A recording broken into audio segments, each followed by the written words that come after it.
JNTUH స్టూడెంట్స్‌కొచ్చేసరికి holidays ఉంటాయన్నమాట. అది ఎప్పుడు, ఏంటి అని ఇప్పుడు చెప్తాను.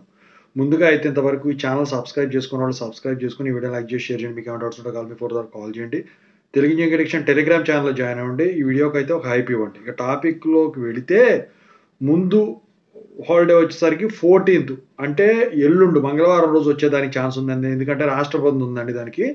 బీసీది ఏదైతే రిజర్వేషన్ గురించి హైకోర్టులో స్టే పడిందో, దాని గురించి వీళ్ళు రాష్ట్ర బంద్‌కి పిలుపునిచ్చారు. ఈసారైతే గట్టిగానే జరుగుతదండి. రేపు సాయంత్రానికి మీకు హాలిడే ఉందా లేదా అని తెలిసిపోతుంది. ఇంకా మిగతా హాలిడేస్ వచ్చేసరికి ఏంటంటే, ఈ మంత్ 20 దీపావళి. 21 టు 20 2 రోజులు అంటున్నారు. ఒకవేళ 2 రోజులు గనక ఇస్తే సండే, మండే, ట్యూస్‌డే 3 డేస్ వచ్చేదానికి ఉంటుంది. అయితే ఒకవేళ మండేనే హాలిడే ఇచ్చాడనుకోండి, సండే, మండే 2 రోజులొస్తాయి. సో, కొన్ని కాలేజీలు ఏంటంటే వరుస పెట్టి 3 రోజులు ఇచ్చేస్తారు. ఆ తర్వాత ఏదైనా సెకండ్ సాటర్‌డే ఉంటే దాన్ని వర్కింగ్ కింద పెట్టుకుంటారనమాట. ఆ లెక్క పెట్టుకున్నప్పుడు 19థ్, 20, 21 హాలిడే. మొత్తానికి ఈ రకంగా చూసుకున్నట్టయితే 4 రోజుల హాలిడేసు ఎల్లుండి దాంతో కలిపి.